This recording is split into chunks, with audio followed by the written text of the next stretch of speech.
നടനം എന്നാലും കവിത എന്നാലും സാഹിത്യം എന്നാലും കീർത്തനം എന്നാലും എല്ലാം വരുന്നത് ഒരു ഒറ്റ ചൈതന്യത്തിൽ നിന്നാണ്. ആ ചൈതന്യത്തിൻ്റെ അനുഗ്രഹം കൊണ്ട് തന്നെയാണ്. കഴിഞ്ഞ ദിവസങ്ങളിൽ പരിചയപ്പെട്ടതായ ഒരു കുട്ടി പൂർവ്വജന്മ സുകൃതം അനുസരിച്ച് ആ കുട്ടിക്ക് ഒരു സിനിമാ പാട്ടുകളും പാടണ്ട. അദ്ദേഹത്തിന് ആ കുട്ടിക്ക് ഒരു നഴ്സറി പ്രായം കഴിഞ്ഞോ എന്ന് വെച്ചാൽ കഴിഞ്ഞോ, 1ാം ക്ലാസ് അത്ര ആയിട്ടില്ല. ആ കുട്ടി പാടുന്നത് മുഴുവനും അയ്യപ്പ കീർത്തനങ്ങളാണ്. അത് പൂർവ്വജന്മ സുകൃതം അനുസരിച്ച് കിട്ടുന്നതായ അനുഗ്രഹം തന്നെയാണ്. അപ്പോൾ ഒരു കലയായതിനേക്കാളും എൻ്റെ മകൾ തന്നെയായാലും ടി വിയുടെ മുമ്പിൽ ഒരു അല്പനേരം കുഞ്ഞിലെ നിന്ന് ഡാൻസ് കളിച്ചപ്പോൾ ഞങ്ങൾ പിറ്റേ ദിവസം പോയി അവിടെ ചേർന്ന് നമസ്കരിച്ച് ഡാൻസിന് ചേർന്നു. അപ്പം എന്താണ് പുണ്യം, എന്താണ് പാപം, എന്താണ് അനുഗ്രഹം എന്ന് പറയാൻ സാധിക്കില്ല. പ്രശാന്ത് വർമാജിയുടെ ഭജന സംഘങ്ങളിൽ നമ്മളെപ്പോഴും പോകാറുള്ളതാണ്. അദ്ദേഹത്തിൻ്റെ ഭജന സംഘങ്ങളിൽ പങ്കെടുക്കാറുള്ളതാണ്. മുമ്പിലിരുന്ന് പാട്ട് പാടാറ്, കൂടെ പാട്ട് പാടാറാണ്. അതുപോലെ അനന്തഗോപൻ ഭജൻസിനെ കാണാൻ പറ്റിയിട്ടില്ല. അവരൊന്നും സംഗീതത്തിൻ്റെയോ അല്ലെങ്കിൽ ഉത്തുന്നത ശൃംഗത്തിൽ പഠിച്ചവരല്ല എന്നർത്ഥം. ഏത് രീതിയിലും ഭംഗിയായിക്കൊണ്ട് കീർത്തനങ്ങൾ പാടിത്തരുന്നതായ കൂട്ടുകാരനായ നിഗമാനന്ദ തീർത്ഥപാദസ്വാമികൾ, അദ്ദേഹത്തിൻ്റെ വരികൾ നമുക്ക് ഒരിക്കൽ പോലും കേട്ടാൽ മതി വരില്ല. അതുപോലെ ഞങ്ങളുടെ ജൂനിയറായിട്ട് പഠിച്ചതായ നാഗരാജ് തെക്കേടത്ത്, നാഗരാജിൻ്റെ കീർത്തനങ്ങൾ നമുക്ക് എത്ര കേട്ടാലും നമുക്ക് മതിയാവില്ല. പിന്നെ അനീഷ്, അതുപോലെ തന്നെ ഒരുപാട് സുഹൃത്തുക്കൾ അടക്കമുള്ള അവരുടെ സോപാന സംഗീതങ്ങൾ, ഞങ്ങളുടെ സ്റ്റാഫായിരുന്ന ഏലൂർ ബിജുവിൻ്റെ കീർത്തനങ്ങൾ, സോപാന സംഗീതങ്ങൾ, അതുപോലെ തന്നെ ഞങ്ങളുടെ സ്റ്റാഫ് തന്നെയായ ശ്രീകാന്ത് കേരളത്തിൻ്റെ ഇടയ്ക്ക. അപ്പോൾ നമുക്കറിയാം, നമ്മൾ എവിടെയാണോ സ്നേഹിക്കപ്പെടേണ്ടത്, എവിടെയാണോ നമ്മൾ എത്തിച്ചേരേണ്ടത്, അവിടെ എത്തിച്ചേരാൻ തന്നെയാണ് ഓരോന്നും ഉണ്ടാക്കി വച്ചിരിക്കുന്ന അർത്ഥം. അപ്പം എരുതര വരുന്നവർക്ക് തുരുതര നൽകുന്നതായ ശബരിമല ശാസ്താവിനെ എങ്ങനെ ഉപാസിക്കണം എന്നുള്ള രീതിയിൽ തന്നെ ഉപാസന ഇല്ലാതെ തന്നെ ഇൻബോണായിക്കൊണ്ട് പൂർവ്വജന്മ സുഹൃതമുണ്ട് ഒരു കുട്ടിക്ക് പാട്ട് പാടാൻ സാധിക്കുമെങ്കിൽ, അല്ലെങ്കിൽ ഒരു ചുണ്ടിനൊക്കെ ഇത്തിരി പ്രശ്നമുണ്ടായിരുന്നതായ പതുക്കെ ചെറിയ അക്ഷരങ്ങൾ മാത്രം പുറപ്പെടുന്നതായ സന്നിധാനന്ദൻ എന്നൊരു സാധാരണക്കാരൻ്റെ പാട്ട് പഠിച്ചില്ലാത്ത ഒരാളെ ശബരിമല ശാസ്താവ് അവിടെ ചെന്ന് തൊഴുതു കഴിയുമ്പോൾ പാട്ട് പാടിച്ചെങ്കിൽ, അതുപോലെ തന്നെ നാവും നാരായണവും വെച്ചുകൊണ്ട് തൊഴുത് നമസ്കരിക്കുമ്പോൾ തിരുവള്ളക്കാവ് ശാസ്താവ് ജ്ഞാനത്തിൻ്റെ പ്രതീകമായി, സംഗീതത്തിൻ്റെ പ്രതീകമായി, സാഹിത്യത്തിൻ്റെ പ്രതീകമായി തിരുവള്ളക്കാവപ്പൻ നമ്മളെ അനുഗ്രഹിക്കുമ്പോൾ, ജ്ഞാനത്തിൻ്റെ സ്വരൂപം സരസ്വതീ ദേവി മാത്രമല്ല ശ്രീധർമ്മശാസ്താവും കൂടെയാണ്. ധർമ്മത്തെ നിലനിർത്താനായിക്കൊണ്ട് അധർമ്മത്തെ നശിപ്പിക്കാനായിക്കൊണ്ട് നമ്മുടെ ഉള്ളിൽ തന്നെയുള്ളതായ മഹിഷിയെ നിഗ്രഹിക്കുന്നതായ ഒരു ശാസ്ത്രത്തിൻ്റെ പരിവേഷം നൽകിക്കൊണ്ട്, കഥയുടെ പരിവേഷം നൽകിക്കൊണ്ട് ഒരു ചരിത്രം അവതരിപ്പിക്കുമ്പോൾ യാതൊരു കാരണവശാലും പുലിവാഹനനല്ല, അതൊരു സങ്കല്പത്തിൽ മാത്രം പറഞ്ഞു എന്നുള്ളത് മാത്രമേ ഉള്ളൂ.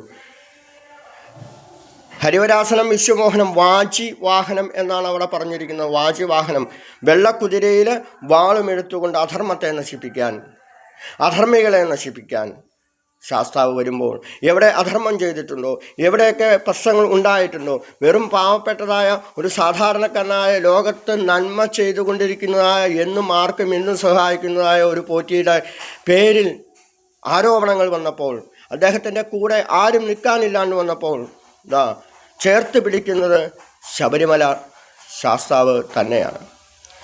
അപ്പോൾ ഞങ്ങളൊക്കെ ശബരിമല ശാസ്താവിൻ്റെ അടുത്ത് വളരെ ഭംഗിയോടുകൂടി തന്നെ വൃത്തിയായി കുളിച്ച് തട്ടുകൊടുത്ത് അകത്ത് കയറി പുഷ്പാഭിഷേകം കഴിച്ചിട്ടുണ്ട് ധാരാളം. അത്രശ്ശേരി രാജനും ഞാനും ഒരുമിച്ച്. അപ്പോൾ പുഷ്പാഭിഷേകം ചെയ്ത് ഇറങ്ങിയപ്പോൾ അവിടെ ഒരു വളരെ തടിച്ചൊരു വ്യക്തി അവിടെ മുമ്പിൽ തൊഴുണ്ടായിരുന്നു. അദ്ദേഹത്തിൻ്റെ മാല ആ മുട്ടിൽ കുടുങ്ങി.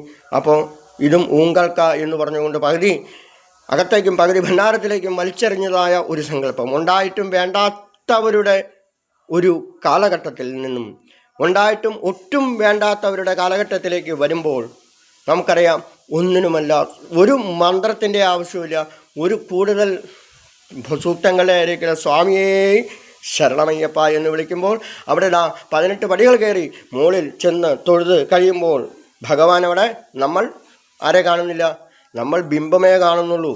ഭഗവാനാണ് നമ്മളെ ആദ്യം കാണുന്നത്. ആ ഭഗവാൻ കാണുന്നത് ഞാൻ വെറുതെ പറയുന്നതാണ്. ഗുരുവായൂരപ്പനെ പോയി കണ്ടു, ഗുരുവായൂരപ്പനെ നടയിൽ ഗുരുവായൂരപ്പനെ കണ്ടു, 100% നുണയാ പറയുന്നത്. ഗുരുവായൂരപ്പനെ കാണാൻ സാധിക്കില്ല. ഗുരുവായൂരപ്പനെ കണ്ടു കഴിഞ്ഞാൽ അവിടെ പിന്നെ എല്ലാം മറക്കും. അപ്പോൾ ഗുരുവായൂരപ്പൻ നമ്മളെ കാണുന്നു, അതിനുശേഷം മാത്രമേ നമ്മൾ ബിംബത്തെ കാണൂ. നീ ആർക്കെങ്കിലും ഗുരുവായൂരപ്പനെ പ്രത്യക്ഷമായിട്ട് കാണാൻ സാധിച്ചെങ്കിൽ സന്തോഷം കേട്ടോ. വർഷങ്ങൾക്ക് മുമ്പ് ശ്രീ കരുണാകരൻ്റെ ഭരണസമയത്ത് അവിടെ പാല് വരാൻ വൈകിയെന്നും അവിടെ കൃത്യസമയത്ത് തന്നെ മണിയടിച്ചു എന്നും അവിടെ എല്ലാം കഴിഞ്ഞപ്പോൾ പായസത്തിന് ഒരു ടേസ്റ്റും കുറവില്ല. എല്ലാവരെയും വിളിച്ചു, കീശാന്തിമാരെ മുഴുവൻ വിളിച്ചു. തല ഇങ്ങനെ ചേർത്ത് പിടിച്ച് ചകിരി കൊണ്ടുപോയി കത്തിക്കുകയാണ്. അപ്പോൾ ചേർത്ത് പിടിച്ച് കഴിഞ്ഞാൽ ഉച്ചയ്ക്ക് സ്വകാര്യമായിട്ട് ഓഫീസിൽ ചോദിച്ചു, എന്താ തിരുമേനി കൃത്യസമയത്ത് തന്നെ പായസവും റെഡിയായി, കൃത്യസമയത്ത് തന്നെ പായസത്തിന് ഒരു ടേസ്റ്റും കുറവില്ലാണ്ട് കൃത്യം വേവോടുകൂടി തന്നെ കൊടുക്കാൻ സാധിച്ചു. ഒന്നും മടിച്ചില്ല. പാല് വന്നപ്പോൾ ഞങ്ങളൊന്ന് മണിയടിച്ച് അവിടെ തൊഴുതു നമസ്കരിച്ചു. തടപ്പള്ളിയിൽ തന്നെ ഒറ്റമുണ്ടൊക്കെയാണ് അവിടെ കൊടുക്കുക. തൊഴുത് നമസ്കരിച്ച സമയത്ത് ഒരു കുഞ്ഞു ബാലൻ തടപ്പള്ളിയിലേക്ക് വരുന്നതും കണ്ടു. വാർപ്പിൻ്റെ ചുറ്റും ഒന്ന് കറങ്ങുന്നതും കണ്ടു. ചട്ടുവം പിടിച്ചു. പിന്നെ അദ്ദേഹത്തെ കണ്ടില്ല. അപ്പോഴത്തേക്കും പായസം റെഡിയായി എന്ന് പറഞ്ഞു. അപ്പോൾ ഇപ്പോഴും പ്രത്യക്ഷമായിട്ട് അനുഭവങ്ങൾ പലർക്കും ഉണ്ടായിരുന്നു അർത്ഥം. അപ്പോൾ ധാരാളം സിനിമാ പാട്ടുകൾ നമ്മൾ കേൾക്കുന്നുണ്ട്. ധാരാളം സിനിമാ പാട്ടുകൾ നമുക്ക് കേൾക്കാൻ സാധിക്കും. അത് കുറച്ച് കഴിയുമ്പോൾ നമുക്ക് മടുക്കുന്നു. നമുക്ക് മടുക്കാത്തത് ഈ നമ്മുടെ ഉള്ളിൽ, മനസ്സിൻ്റെ ഉള്ളിലെ ഉപബോധ മനസ്സിൻ്റെ ഉള്ളിൽ നമ്മൾ തന്നെയാണ് ഈശ്വരൻ. ആ ഈശ്വരനെ കണ്ടെത്താൻ സാധിക്കുമ്പോൾ നിരന്തരമായ നാമജപത്തിലൂടെ മുന്നോട്ട് പോകുമ്പോൾ നമുക്കറിയാം അവിടെ വേണ്ടത് ഭക്തിയാണെന്നും വേണ്ടത് ഭക്തി ഗാനങ്ങളാണെന്നും. അപ്പോൾ ഒന്നിനുമല്ലാതെ ഈശ്വരനെ സ്നേഹിക്കുന്നതായ ഒന്ന്, അതാണ് യഥാർത്ഥ ഭക്തി. രണ്ടാമത് അവനവൻ്റെ കാമ്യകർമ്മങ്ങൾക്ക് വേണ്ടി അവനവൻ്റെ കാര്യങ്ങൾ നേടാൻ വേണ്ടിയിട്ടുള്ളതായ ഭക്തി. അതിൽ തൊട്ട് താഴെ, അതിലും താഴെയായിട്ട് വേറൊരു ഭക്തിയുണ്ട്. എപ്പോഴും സ്വന്തം ജീവനക്കാരായിരിക്കും മറ്റുള്ളവരെയൊക്കെ എന്തെങ്കിലും കാരണവശാൽ കുറ്റം പറഞ്ഞുകൊണ്ടിരിക്കും. അല്ലെങ്കിൽ അവനവൻ്റെ ഒരു കണ്ണ് പോയാൽ മറ്റൊരു ആളുടെ 2 കണ്ണും പോകണം എന്ന് ചിന്തിക്കുന്ന താമസഭക്തി. അപ്പം താമസഭക്തിയിൽ നിന്നും പതുക്കെ രാജസമായ ഭക്തി, അവനവൻ്റെ നേട്ടങ്ങൾക്ക് വേണ്ടിയിട്ടുള്ള ഭക്തിയിലേക്ക് ഉയരണം. പിന്നീട് ഉയരേണ്ടത് യഥാർത്ഥമായ സാത്വിക ഭക്തി. സാത്വികഭക്തിയിൽ നിന്നും ഉയർന്നു കഴിഞ്ഞാൽ ഒരു ഭക്തിയുണ്ട്.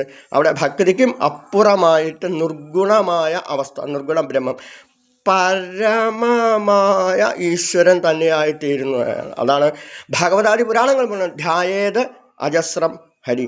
അവിടെ രാജസഭാവമില്ല, താമസഭാവമില്ല, സാത്വിക ഭാവമില്ല. അവിടെ ഉള്ളത് ഒന്നു മാത്രം,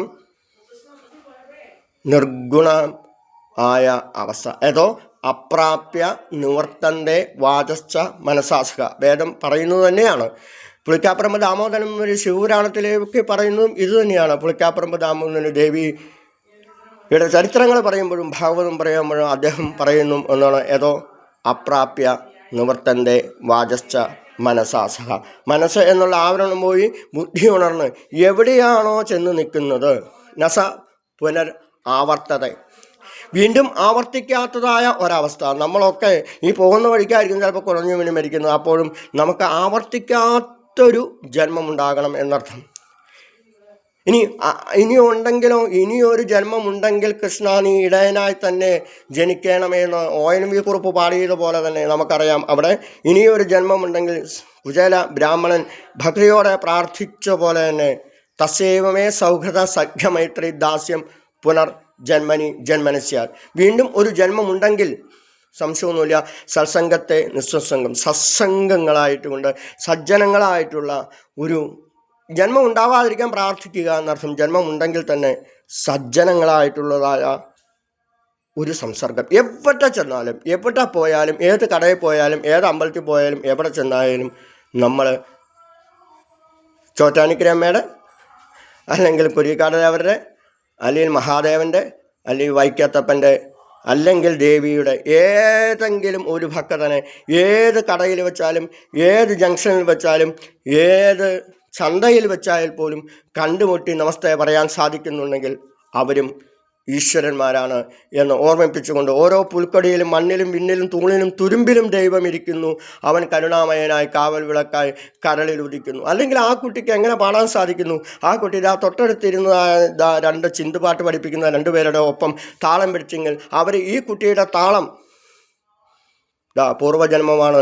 ഭംഗിയായ രീതിയിൽ ചിന്തുപാട്ടിനും അതുപോലെ ശാസ്താംപാട്ടിനും ആ കുട്ടി താളം പിടിച്ചെങ്കിൽ സംശയമൊന്നുമില്ല, അത് പൂർവ്വജന്മ സുഹൃത്തുമാളിയപ്പുറം ഒരു ശാസ്താവിനെ പോലെ ഇരിക്കുന്ന ചുരുണ്ട മുടിയായിട്ട് കുട്ടി, ആ കുട്ടിക്ക് കണ്ണ് കിട്ടാതിരിക്കട്ടെ എന്ന് മാത്രം പ്രാർത്ഥിച്ചുകൊണ്ട് തന്നെ ഇങ്ങനെയുള്ളവർക്ക് കൂടുതൽ ആയുസ് നൽകാനും ഒരു കണ്ണേറ് കിട്ടാതിരിക്കാൻ ആ കുട്ടിയെ ലോകം സംരക്ഷിക്കട്ടെ എന്ന് പ്രാർത്ഥിക്കുന്നു. സർവത്ര ഗോവിന്ദനാമ സങ്കീർത്തനം. ഗോവിന്ദ ഗോവിന്ദ.